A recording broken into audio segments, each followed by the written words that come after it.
Welcome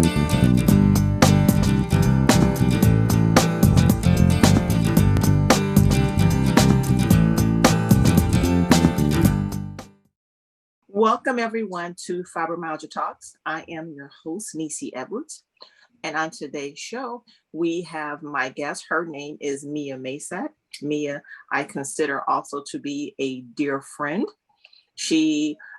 You may have heard of Mia in the chronic pain community and beyond, because every time I turn around, Mia seems to be everywhere and in different places as an advocate. So Mia, welcome to Fibromyalgia Talks. How are you today? Thank you so much, Nisi. I'm well. I'm well. It's a pleasure to be here. Thank you for having me. You are welcome. So Mia, tell my audience more about yourself. I know you've been a pain warrior for 22 years. You've got a background in medicine, but like I said, you're very active in many various communities. So please tell our audience who you are. All right, I'll do my best. It depends on the day, right? So like Nisi said, my name is Mia Maysack. Most of my background in terms of advocacy is surrounded and rooted in healthcare reform. It didn't take long to realize that as corrupt as that system can be at times, we have many other systems that are in need of dismantling as well. So over time in my journey, I kind of wrap my mind around the aspect that pain is pain, hurt is hurt. And we all carry, something within us that has kind of changed our perception, changed the way that we exist, and that is to be honored on a human being level. So that has branched me out into activism of all kinds. I'm all things human rights. I'm an author, a columnist. And besides that, I'm a daughter, a sister, a friend, because we're so much more than our pain and our experiences, right? Yeah, absolutely. Absolutely.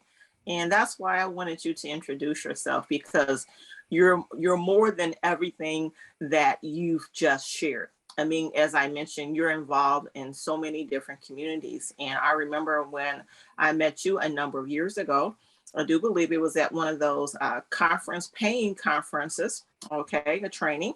And we just seemed to connect and hit it right off. There are some people that, Mia, I feel enter our life for a season. There are some people who enter into our lives for a lifetime.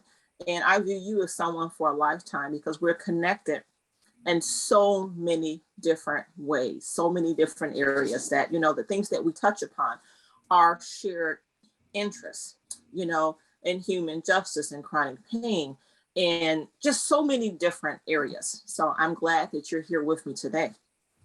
Thank you. So everyone, what we're going to do, the first half, we're going to be talking about migraines. And then the second half of the show, we are going to be talking about the inner revolution within us. So Mia, for people who may not be familiar with chronic pain, especially migraines, if you wouldn't mind, please share about migraines and your experience and how it has impacted your life. Absolutely. Thank you, Nisi. So my situation is a little bit unique. We know that there's around 40 million Americans who live with migraine. Um, and my situation is unique because it stemmed from a freak accident. Long story short, I used to be a hardcore swimmer and more so diver. I thought that was going to be my life's path. I was at that pool every single day from the moment it opened, from the moment it closed. If you see the way I run around in the advocacy world, you can begin to imagine what I was like in the water, right? So part of that lifestyle is something called swimmer's ear, and it's common. It's not a problem. You go to the doctor, you get some drops, you're good to go. This happened to me fairly often. And there was just one time in particular that I went in, and I don't know if it was a matter of it being, further in the canal, not able to be seen by the, human eye, or perhaps I wasn't being checked out thoroughly enough because, I'm kind of a frequent flyer. But long story short, it wasn't treated properly. And the bacteria spread into my brain. It made my brain swell up. There's no space in your head for that to happen. It slipped me into a coma, required 2 emergency brain surgeries, and I now live with, daily head pain as well as severe nerve damage. So when I talk about the concept of a migraine, it's different than the next migraine that you might hear about because of those deeply rooted reasons. Migraine is unique from a regular headache. because there are several, I mean, there's so many different reasons why one's head can hurt, right? Right. Stress, overload on, sodium, too much caffeine, not enough caffeine, all these things going on in our body. So a headache is something fairly common that I think most of us at one time or another have experienced, a little bit of tension, a little bit of discomfort. And for most, that's enough. A migraine is something that can last for, I mean, mine's going on 22 years, for an extended period of time. And it is something that is thought to be hereditary. Sometimes they are finding that there are specific genes that can come into play. A lot of times, people who have migraine, it runs in their families. Um, so it's something that you would definitely be able to tell the difference between a regular, everyday kind of common headache versus a migraine. And if you are sitting here wondering whether or not you've had one, odds are maybe not, and that's not to belittle any bad headache that you've experienced. Like I said earlier, pain is pain, hurt is hurt. It's not a matter of comparison. But unfortunately, there is no cure for migraine. For a headache, you might be able to pop an Excedrin migraine, you might be able to, get some Tylenol type thing, and that might set you straight.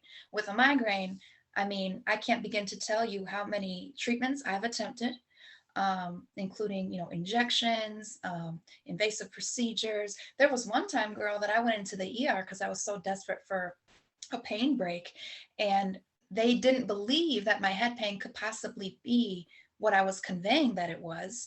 And so they were wanting to give me a spinal tap before they would even consider giving me any relief. And in that moment, I was so desperate, I did it. I did it, which can cause further complications, further head pain down the line. But that's just an example of our desperation and the fact that we will try just about anything to get even an ounce of normalcy back into our lives. That's true.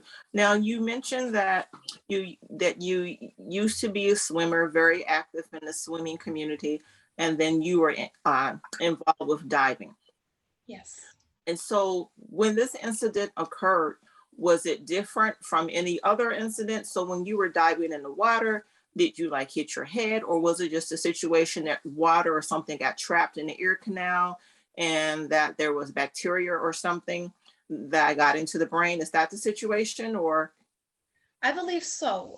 Basically, they ended up, at first, they didn't know what was going on. I went home, took the drops, took a nap, woke up. I was stiff from the neck down. I mean, I felt like I was paralyzed. My mother came in. Had she not, I wouldn't be here with you today. She asked me to sit up. I told her I couldn't. She knew immediately, a mother knows something's wrong. So went straight to the hospital, and I slipped into a coma before I could really remember anything else. And what they ultimately ruled it as was bacterial meningitis. So we Okay. believe that it was kind of like a staph bit of bacteria, and I don't mean to startle anybody. Don't stop swimming. Don't be worried that something like this could happen. It was extremely rare at that point, completely unheard of in terms of like the way it had transmitted and everything like that. So I'm a miracle. Yeah. Yeah. Now, I've heard a lot of bacterial meningitis. Many people get it. Doesn't necessarily, as you mentioned, have to be from swimming. But what I Right. would like, if you don't mind, is I'm not a swimmer, but I know some people who are a swimmer. And sometimes in the past, when I've even thought about going swimming, so for example, it's some of the Ys or the local gyms, for example, people in the chronic pain community, water aerobics and things like that is supposed to do wonders for our body. So what I've Mhm. often been curious about, Mia, is that when you go swimming, some places don't necessarily do a good job cleaning the pool area. You know what I mean? Uh, Mhm. And not to say that was your situation, but I'm still curious Mhm. because that has always been one of my biggest concerns, because depending upon where you go, maybe they don't have the resources to clean as frequently as they should. That would also play a role too, would it not? Sure, sure, absolutely. It's definitely possible. We tend to put a lot of our faith into chlorine, like, oh, it's just going to take care of everything, but, not necessarily. And I'll tell you, Nisi, that as soon as I got out of that hospital, I went directly to the pool. I was not going to let this stop me from, living my dream. Unfortunately, my body seemed to kind of forget. I went straight off the diving board and it was like I had never done it before, which was really interesting.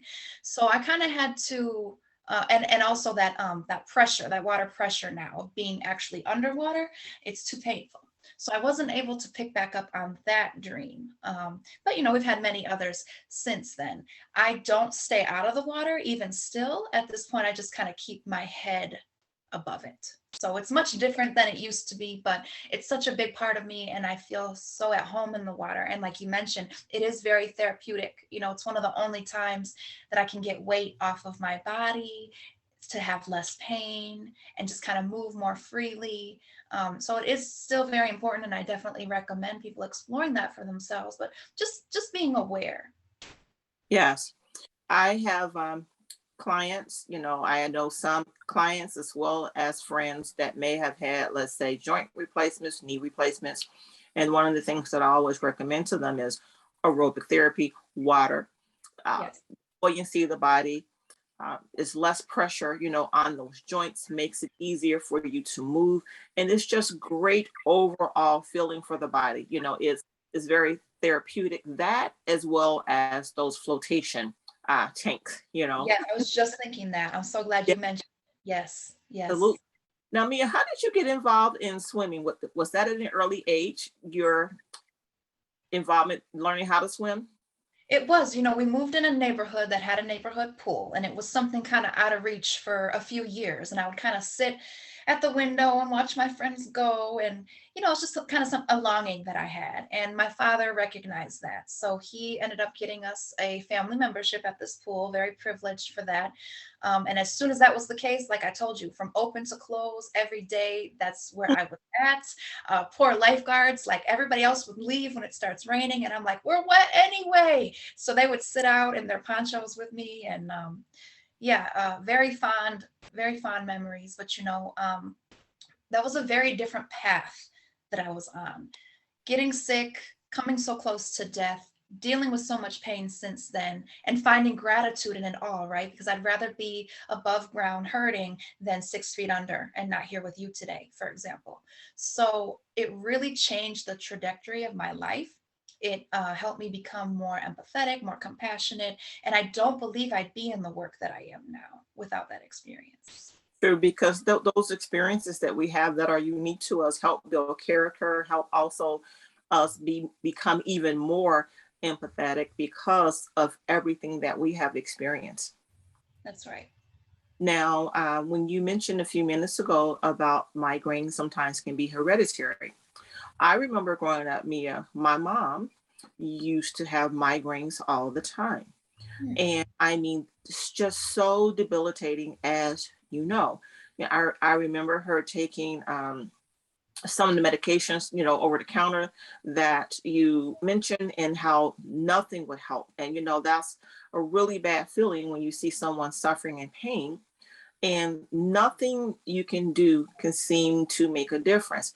And I never had a problem with migraines. Now, I'm going to tell you, for me, mine's developed when I started having migraines, probably about, I'm estimating now, maybe about 15 to 20 years ago.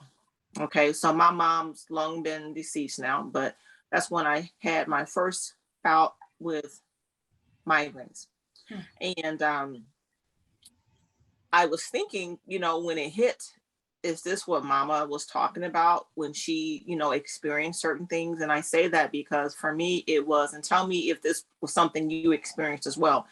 I had these auras. So sensitivity to light, okay? Smells, scents, noise. It just seemed as if everything was happening, you know, I was just sensitive to everything, could feel everything, could smell everything.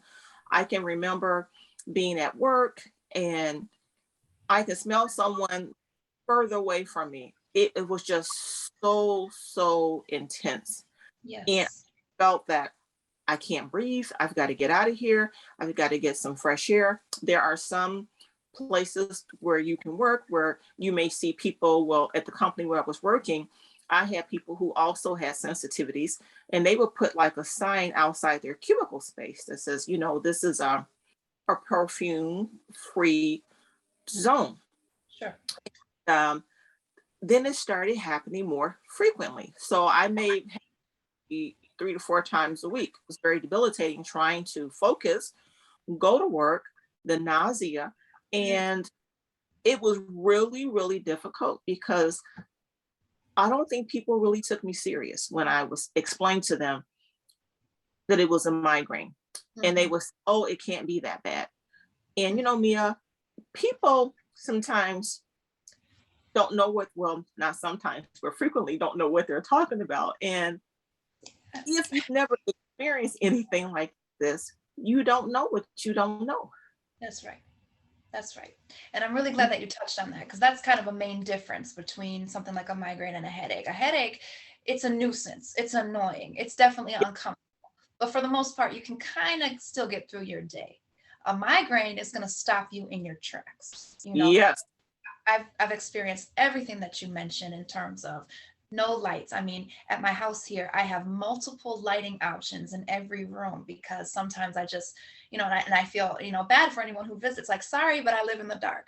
I'll have sunglasses on more so than not. And something I know that has impacted you too is fluorescent lights.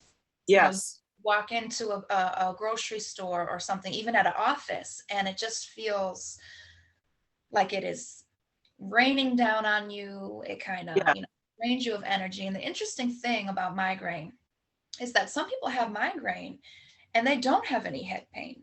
Some people have, auras where they see yes. lights. Some people get the hemiplegic thing. Some people actually have migraines in their belly, which is Wow. really interesting. And more and more science is showing us that our brain and our gut are actually directly connected, which makes a lot of sense. I mean, everything is inside one vessel and plays Right. off each other. So we're kind of starting to look at the tummy as the second brain, if you will. It is absolutely because if you think about when you talk about that second brain, everything is connected with that second brain. Think about the number of times you can eat something, right? Mm-hmm. Nobody has to tell you something's wrong in your gut. You should not have eaten that. Think Mm-hmm. about our emotions, our Yes. for some people, I know some people who may have, in addition to the migraines, irritable bowel syndrome. Everything is with that gut, you know. So I'm so glad that you mentioned that. Now, what about you with those EMS, that those electronic magnetic frequencies? Has that ever been a problem for you? It's really interesting because in the world of 5G, we're always trying to get faster. We're always trying to do more. We're building more towers. And I don't have any, specific scientific proof at this point with this, what I'm about to say, but absolutely. I mean, there's no way that we don't have consequences from these frequencies that are constantly surrounding us. I mean, I find it interesting that, I could walk down the block I live on, there's several shops. I can promise you every single shop has their own Wi-Fi. So we Yes. True. even though a whole block could almost operate off of one Wi-Fi, so we're constantly putting way more and transmitting way more of these waves than we really even need to. And there definitely has been a correlation in clients that I've worked with when they move away from the city and they have less interference in terms of kind of what we're talking about. They feel better. Oh, that's true. One of my clients, she lived in Michigan, and in her home, electronic devices and everything like that, she shut everything down. Even if she went into like a big box store, okay, just being around those different frequencies, it was just set her off. She had difficulty leaving her home, and we had a discussion once, and she was sharing with me how embarrassing it was for her because people would make fun of her, and I would tell her, no, don't, there's no shame in that. No. You know how you feel. Don't allow anyone to tell you is in, that you're making it up or it's not real, because it is real. Because when I mentioned to you about the sense, for example, Yeah. um, I'll never forget, it was the end of the day, and one of my good friends, we used to work together, And we were in the elevator, and I said to him, his name was Rich, and I said, I just can't take it right now. I feel like I'm just coming apart. And he says, well, what's wrong? And I said, the cologne, do you not smell it? I says, it's just so strong. It's just like it's just slapping me in my face. It wasn't his cologne. It was someone else's cologne. And at the time, I think we worked on, I think, the fifth floor, right? Mhm. From the time we left the floor, got in the elevator, all right, away from this, it was as if it was standing in front of me. It was just that potent and that strong. And he said, yeah, I smelled it too, but I didn't think it was that bad. And I said, yes, it is. I got home. I was just so sick to my stomach, the nausea, I want to throw up. Um, don't turn on no TV. Don't turn on no light. Don't talk to me. Don't touch me, because you're going through that, and it is debilitating. There were some days that I could not work.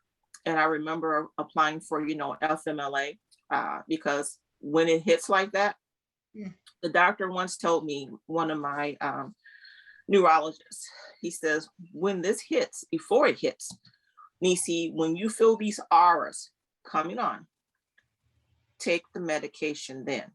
If you don't and you wait, Yes. it's not going to work. But Mia, what they never told me was, I remember one of the medication, I think was Maxalt, Maxalt, that he gave me for my migraine.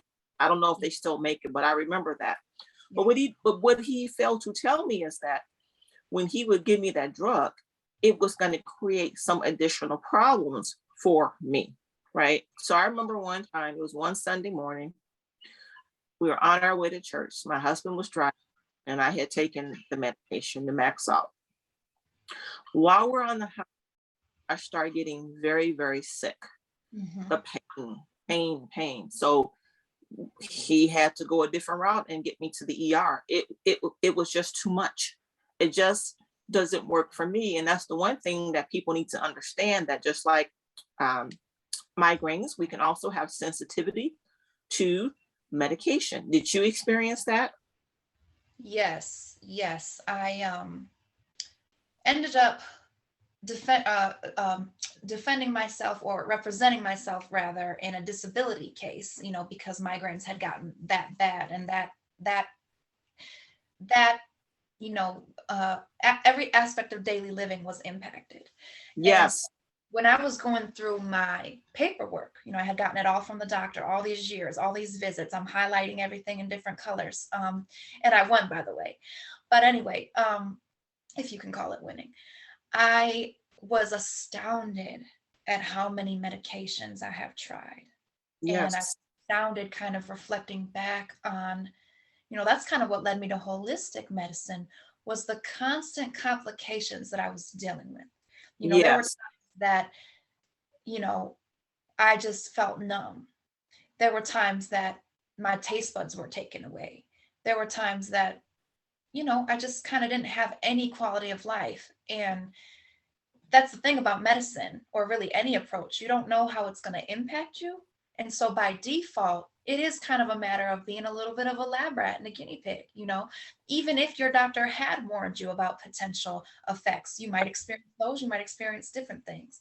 And that's something that, there's a lot of people who live with migraine, a lot of people who have head pain, and I don't want to belittle that by any means. There are things that we can do. There are things that we can try that are within our control. For example, changing your diet up, Yes. you know, ensuring that you're intaking proper water each day, being hydrated, these Yes.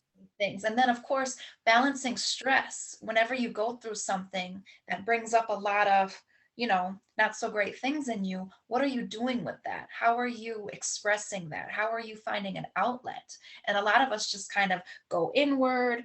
And so over time, it makes a lot of sense that we don't feel well. True. And that's that trigger right there, stress. Big time. Yes. And Mia, the other thing that I learned was, and this was through trial and error, and that's why it's important.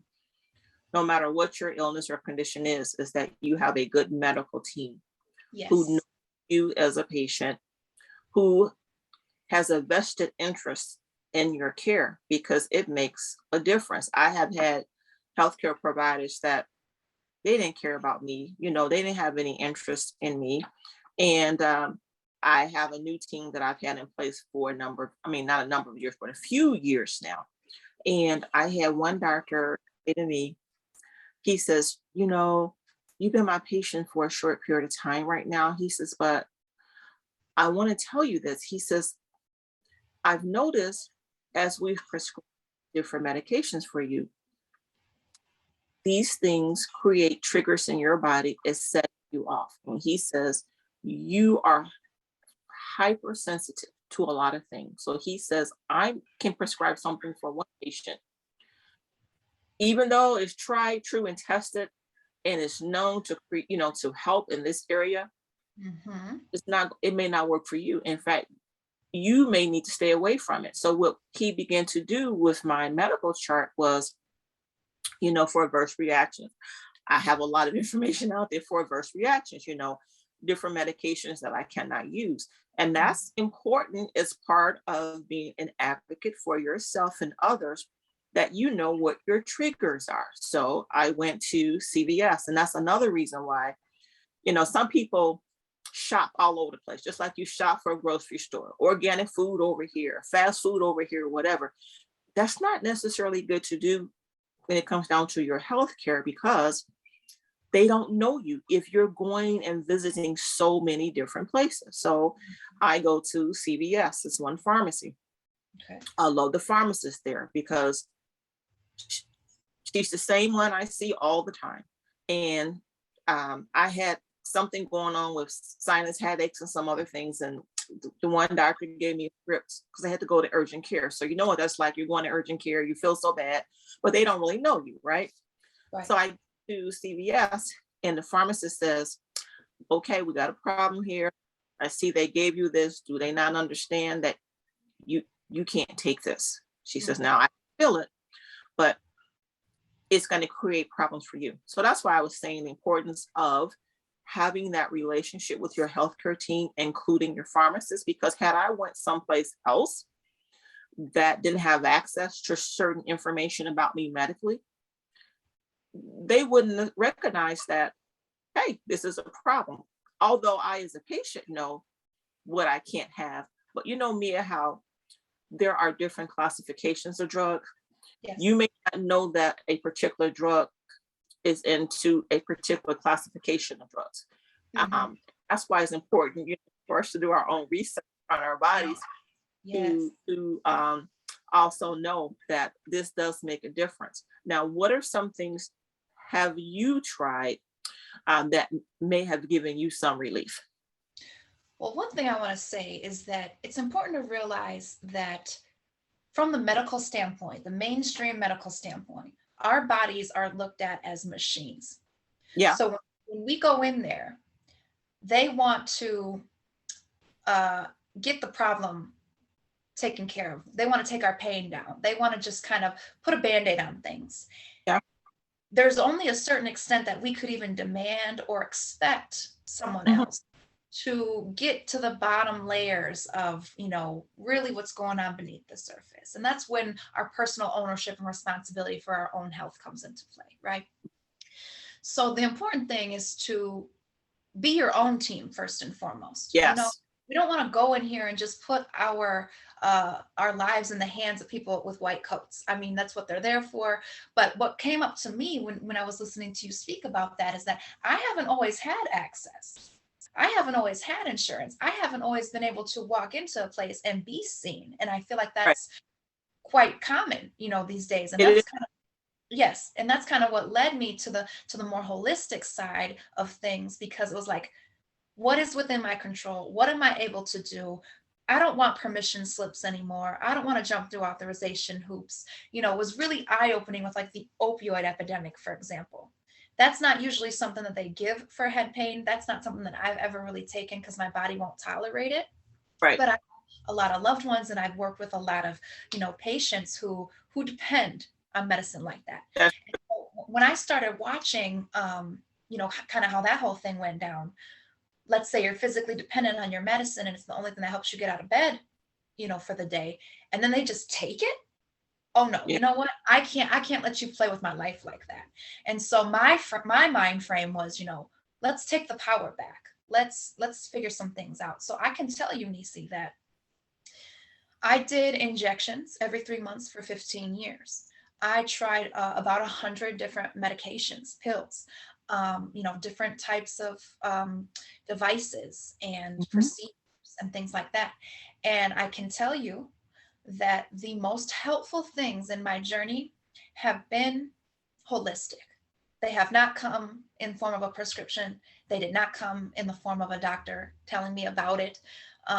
It came from kind of hitting a wall, feeling like I had nowhere to turn. And Yes. instead of reaching out here anymore, I flipped it inside. And so Yes.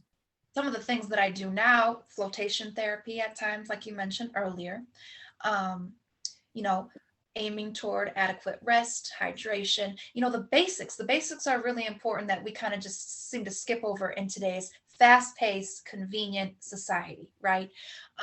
Keeping up on, vitamin intake. So for example, making sure you're getting extra vitamin D in the winter months. Yes. I do a lot of self-care, and something interesting that's come up for me recently is I've found a difference between the things we do for maintenance, to just keep it moving, to Yeah. to get through the day, and things we do for self-care. And they kind of tend to mix into one another sometimes, but I also think it's important to see them as separate, because I was pouring in to self-care, and still feeling so depleted, and then feeling down on myself, like, you're doing all this self-care and you don't feel better. What is going on? And I realized you are just covering your bases, honey. What are you doing for your spirit? What are you doing Oh, for mental they, health? yes. Right? Yes. Feed your spirit, feed your soul. You're absolutely right. Because that is not something that's approached in traditional medicine. Like I said, we're more machines. Our bodies are machines. We want to keep them running like a car. You go to the doctor for an oil change, if you will, right? For Oh, your, say that. Yes.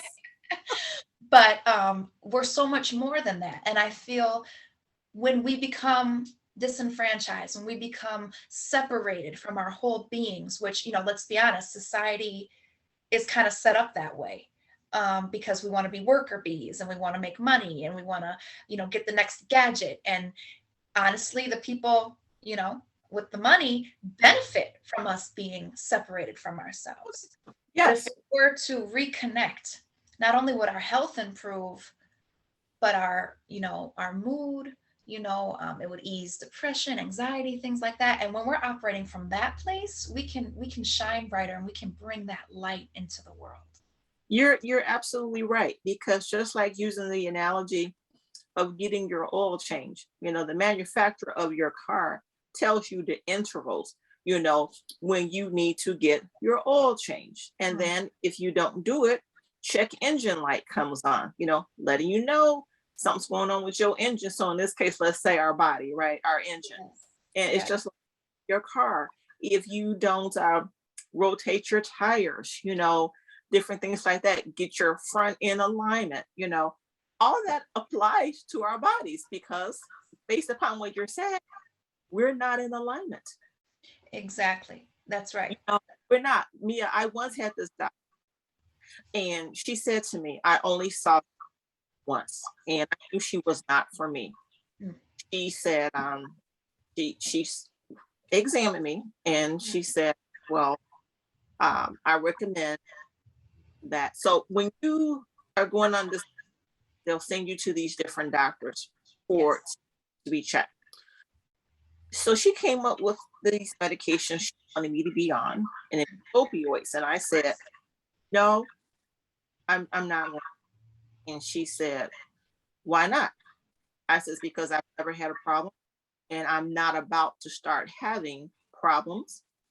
I says, because I've seen too many people who've went down that road. Now I'm not knocking it, but I just knew it wasn't for me.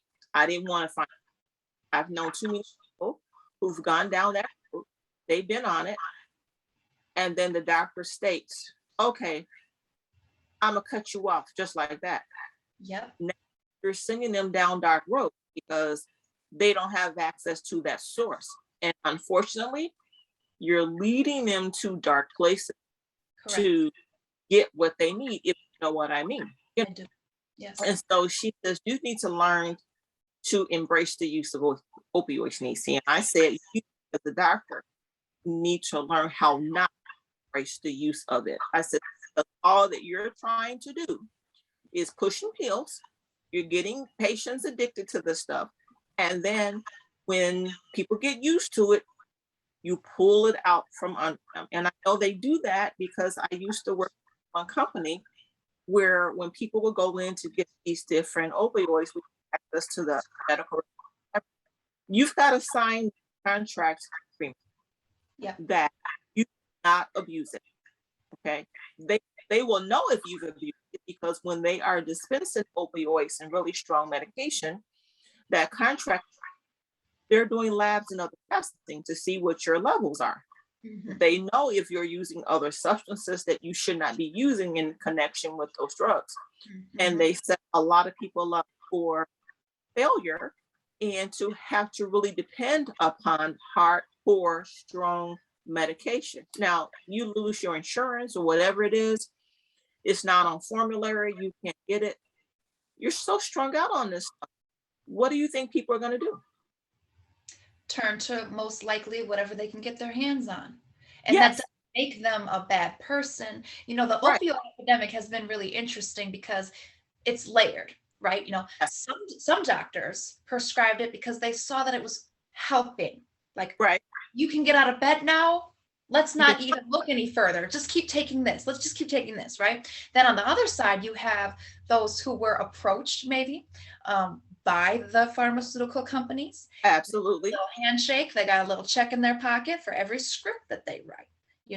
And then there's addiction right there in the middle, um, which is different than physical dependence. And that's kind of a matter of education for the masses. But um, to feel as though you have nowhere else to turn, so you go to the streets, that isn't the same as being a drug addict. Not that we need to even label anybody or turn our back on our brothers and sisters who have substance issues. A lot of times it's because one system or another, or perhaps all of the systems, have failed us. And we True. feel like we have nowhere to turn. And that's where that desperation comes into play. Yes. And that's why I was saying that I don't knock anyone who uses opioids because cancer patients, for example. Mhm. Okay, my father, he's deceased. He was a lung cancer patient. He was receiving chemotherapy and radiation therapy. That lung cancer spread all over. He had to have something strong to deal with that. So Yeah. cancer, and other types of, it may really work wonders for that. So I don't Right. want anyone to think that I'm saying, Yeah. that I'm against that because that's not what I'm saying. No. I know you understand, but what I'm saying is you don't know is that may not work for everyone's body. Right. Find is different. Now, when you mentioned Mia about holistic therapy medicine, Yes. years ago, uh, an IFM doctor, an integrative functional medicine doctor, and their approaches are totally different. So you go to your traditional MD, you go in there, okay, with a migraine. Mm. All right, they're going to look to see, okay, what can I give you to stop this pain? Yep. You go to an IFM doctor, functional medicine doctor, they're looking at what is the root cause of this, which is a totally different and a totally different Exactly. approach. Yes. And when I was having, you know, um, migraines as well as fibromyalgia, they never gave me opioids. In fact, they gave me supplements. And I remember one of the things they gave me is something called olive leaf for pain Hmm. and some other things that I tried, and it did work. And explained to me, we're looking functionally at you, your body, what your triggers are. And Yes. I really appreciated that because, as you've described, you've got to know you. You've got Correct. to be in touch with your body. Then I started getting acupuncture. That's what has helped me, you Good. know. Yes. So, it, like you said, it does make a difference. And when you mention about the second gut, your gut, your digestion, you also said you got to eat the right things. And that is so true. If you are eating garbage in, garbage out, you know what I mean? Right. Yes. Yeah. And I like to take it a step further. As you well know, when I think about what we eat, I'm thinking about Right. what we're thinking, what we're Yes. watching, what we're hearing. Yeah. All of that compiles into each other. And, it's important that we address those things.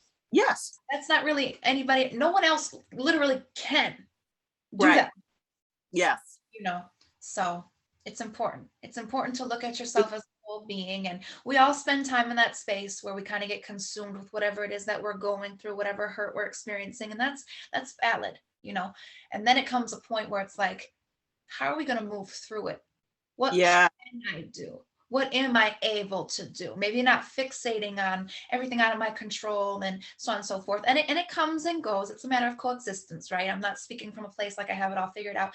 I definitely don't. But I just, I got tired of seeking answers outside of myself.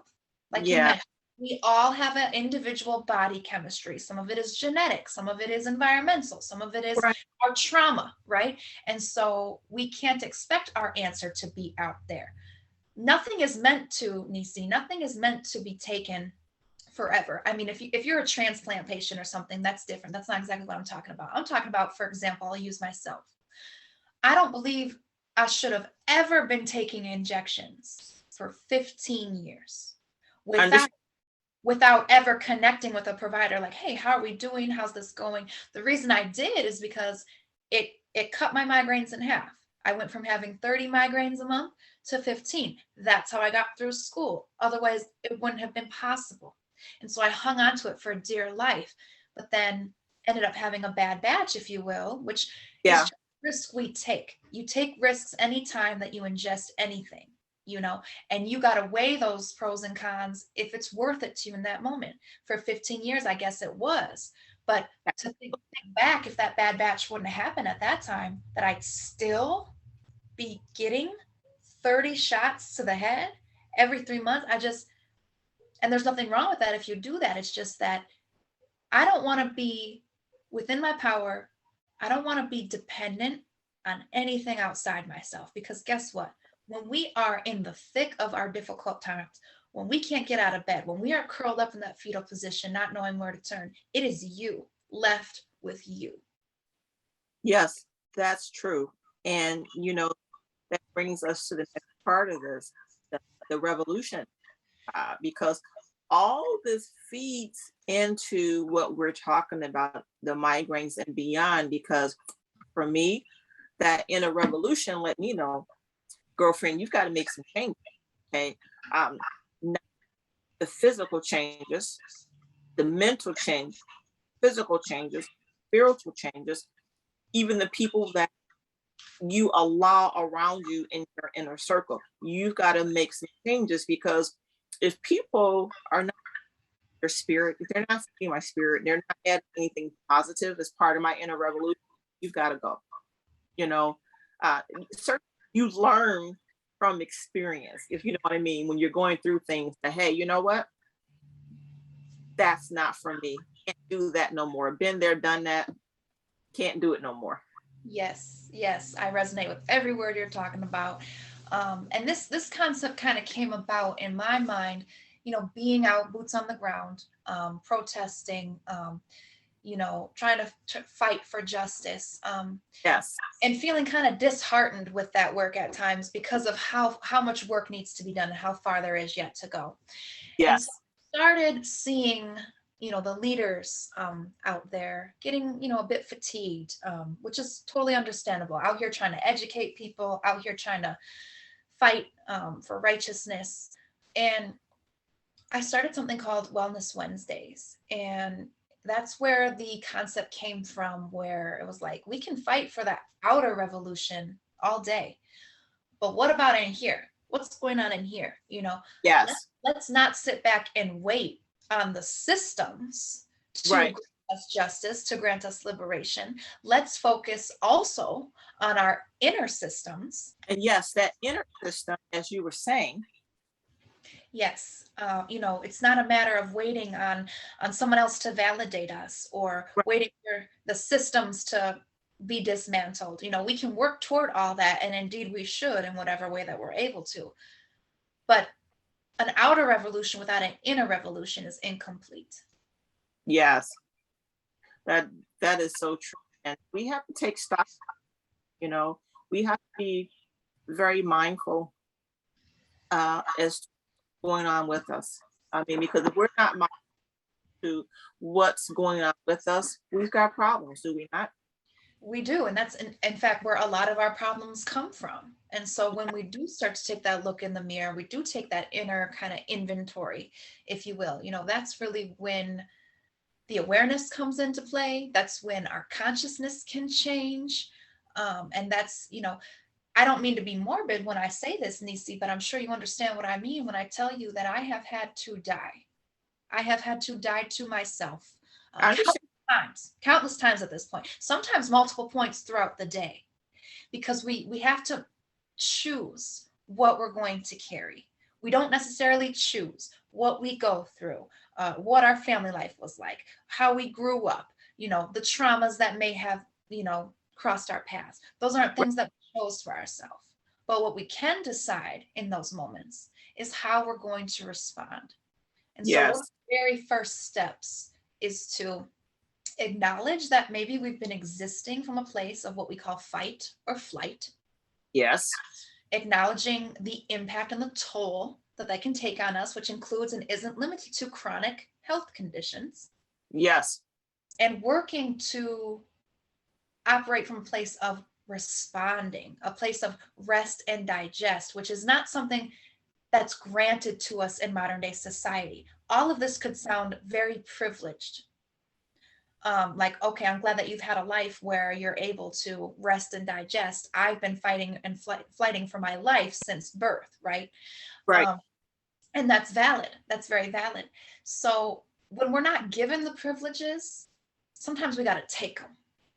Oh, yes. I was recently in a conversation with someone where they were saying an hour a day of meditation, for example, sounds very privileged. It sounds like something that my life does not permit. I'm not able to step away from work for an hour to just be in my center and so on and so forth.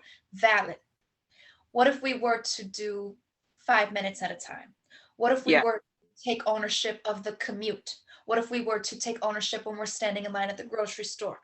What if we did this as we're waking up in the morning and as we're going to sleep at night? It's a matter of kind of fighting for these things for the sake of yourself. Whether the next person's going to try to grant it to you or not is irrelevant. Yes. I agree with that because for me, part of that revolution was before I got sick, how my life was. Then when I got sick, the rubber meet.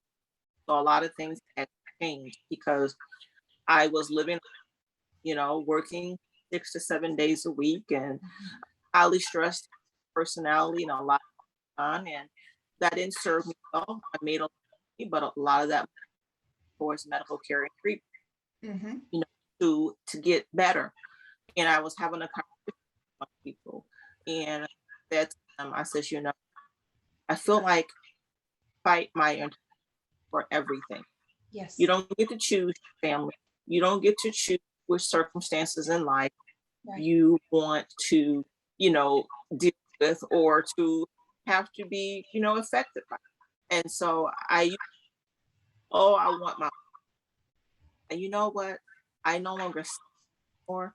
And I tell people I'm I'm still niece, but Yes. I'm not that anymore. I've had to make some changes, and these changes do serve me well. In fact, I read this book that everything happens for a reason. Some things are just downright nitty and painful. Had I not experienced certain things, I wouldn't be here today. I wouldn't have the profit. I wouldn't have the radio. other things. Right. But I,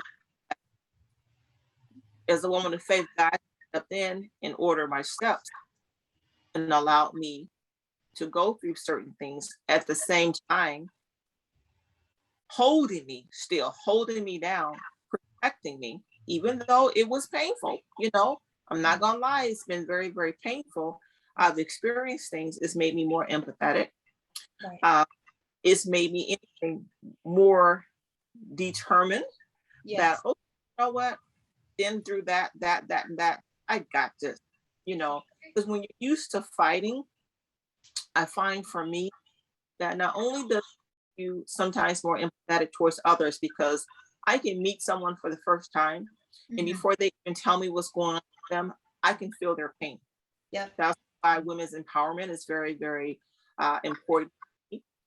Um, Helping other people because that inner revolution takes you to a whole nother level if you embrace it Yes. and see the work within you. So for me, I'll never do a job where I am going to put any company before me Here. because here in this country, that used to be the big thing that hey, you build loyalty. You work for 5 to 7 days, whatever your boss, your employer told you to do.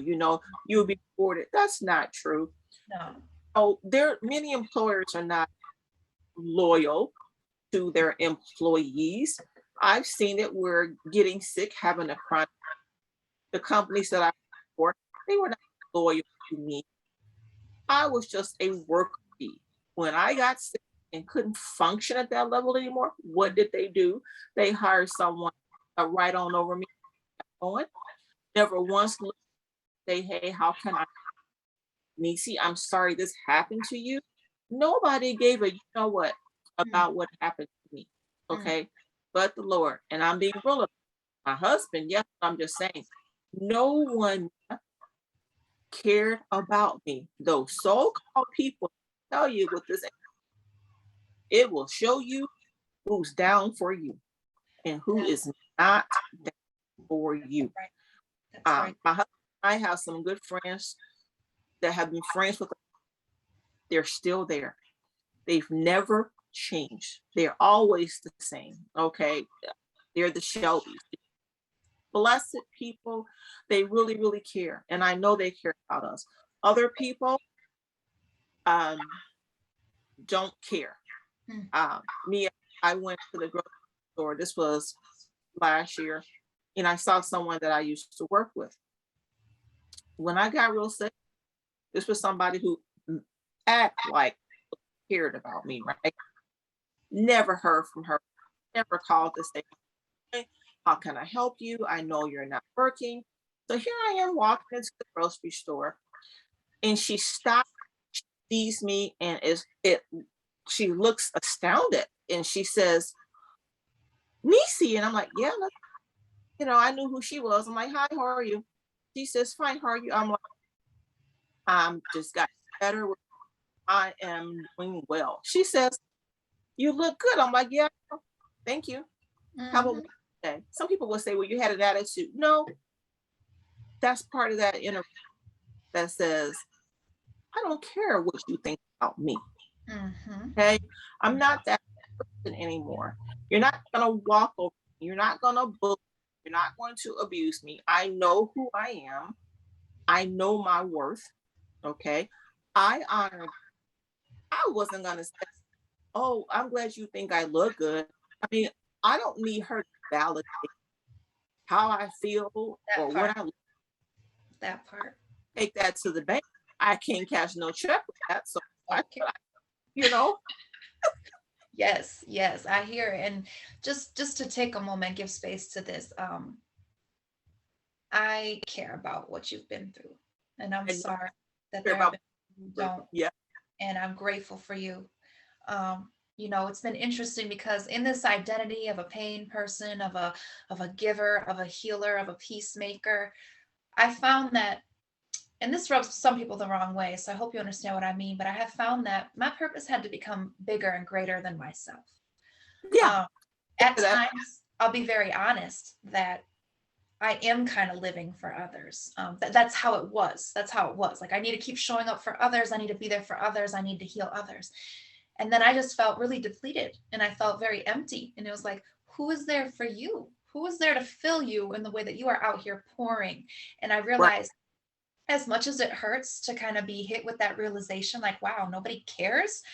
Nisi, also what it is everybody is the star of their own movie, right? We don't Yeah. know what's going on in their lives and so on and so forth, So really, like we mentioned earlier, when it's you and just you and you're curled up in that ball and you don't know where to turn, that's when you need to step up for the sake of yourself. That's when Yeah. you start caring about yourself the way that you care about others. That's when you need to, apply that self-love. That's what, I like to look at it as, if you heard about a friend that was sick, you'd probably want to bring them soup. You'd want to love on them. You'd want to check in, make sure that they're good. Why don't we apply that same principle to ourselves? Yes. Thinking about what you just said. Okay, I'm all about helping people, lifting my people up, right? Yes, that's I'm gonna right. do this is the one thing that's critical that I will share with you. All that is, but remember one, always lift yourself up. Because if I pour everything out of me and give to everybody else, and I'm not taking care of me, see, and there's nothing in my storehouse for me, I can't help you. I have nothing for me. You know what I mean? So Mhm. if I'm not eating, I'm not necessarily talking about, food, that you eat, Mhm. eating a lot of things, eating the right foods, um, eating positive, eating in terms of what I put into me. Right. Okay. So Yes. if I'm not taking care of me, I'm no good. And if I'm not taking care of Correct. me, I not help you. And see, that is part of the problem a lot of country with systems because There you it's go. especially with women, it's Mhm. trained that yeah, you work hard, it's gotta be this way because that's the way I did it. No, no, no, no, no. That may have been the way you did it. That don't mean that that's the way it has to be. I'm about not just surviving or thriving, okay? Okay. Because some people are better, but they're not. You know what I mean? It's Mhm. it's it's a big difference. I want to enjoy things in life. I want to be happy. I want to enjoy. I want to be able to be a blessing to people, be a blessing to myself. I want abundance in all areas of life. I want the same thing for everybody else. Mhm. If you're of the mindset, okay, you can have abundance, you can't have abundance. It's kind of like Oprah, where she says, you get a car, you get right. And if Yeah. I get abundance, you get nothing. That's not gonna coexist, you Right. know. Or you get abundance and yep, exactly. Yep, Yeah, exactly. I'm not gonna tolerate that. And I told you, I feel even more stronger in terms of my inner revolution, what I will tolerate and what I will not, you know, Mm. that Yeah. vow you have to know who you are and stand strong. And some people, they can't handle that. They can't handle that because they're not at that point for themselves, right? Absolutely. It becomes a lot Yes. easier to correspond with others when you realize that people can only meet you as deeply as they've met themselves. They Yes. can only offer whatever point in their own journey that they are at, you know. Yes. So again, we're not at the top looking down at everybody like, hey, figure it out, guys. No, we are extending our ladder down there, climbing back down and bringing everybody else back with us, which is, when we think about, this is how I did it, like, yeah. And these systems are proof that, no disrespect to you individually, but this ain't working. It really No. never was working. No. So flipping that concept of self-care, a lot of people would consider it to be selfish. But really, when you're really, really dialed in and you're operating in your authenticity, self care is one of the most selfless things that you can do, because for the reason you mentioned, when I pour into myself, I can turn around and pour into others. If I'm Yes. empty, I have nothing to offer you, and there's Right. nowhere to go from there. So, Sure. it's empowering to be like, you know what? I'm not going to wait for the systems. I'm not going to wait for the man. I'm not going to wait for justice necessarily. I mean, we definitely want to work toward all that, of course. And I don't mean to belittle anything, but we need not wait for nothing to start Mhm. looking at ourselves, to start showing up for ourselves. And I love what you said about, when we're operating in this realm, some things, girl, they just become intolerable. You know, Yes. when you are a worker bee, if you will, out in the world, you're trying to uplift others. Then when it comes to your own personal orbit and what you choose to accept around yourself, very vital for your health, your growth. And when you're tuned in to your optimal health, which does not necessarily mean the same as being healthy, right? Yes. Different Um, things. exactly. Then you are more kind of in tune to, you know what? I understand that this is where you're at in your journey, and I respect and honor you, but I'm not going to absorb this. I'm not going to carry this. This is not Yes. mine, right? Exactly. Yes. And if I can respect your journey that you don't want to do anything better with your life, and that's your choice, you got to respect my journey that I'm rising above that. Okay. Yes. Because something far out there, for me and for you, if you will embrace it. And I think the reason why people have a hard time way of thinking is because they'll say, well, deep down inside, they feel intimidated because they want to be able to do those same things. And There they are, yep, and there are some things that are holding people back. I understand, okay? But that's what you gotta work on. Nobody can do the work for you. right. You've got to do the work for yourself. And my doctor, he sometimes laughs at me, Mia, and he'll say, Necie, you've come from a long way. And I'm like, yes, I have. I'm painfully aware of it. I said, but who I am now, is not who I was back then. And I don't want to go back to that. I'm not going to go back to that because pain is real. And you got to think about how you got there, right? Yes. Absolutely. And sometimes we don't realize this. We become kind of committed to our experiences, whether they were in Yeah. the past or whether we're nervous about them potentially even happening in the future. So often we're not living presently. No, Um, we're not. Right. yeah, Living exactly. present and being um, authentic. Because I see so many people in this space that don't even know what it's like to have chronic pain because they don't have it. This is something they wake up and they say, "Oh, I want to help these people over here," and I'm thinking, okay, you don't have any experience here. You know what I mean? You've never walked a day in somebody's shoes with this, and they'll say, "Oh, well, you know what?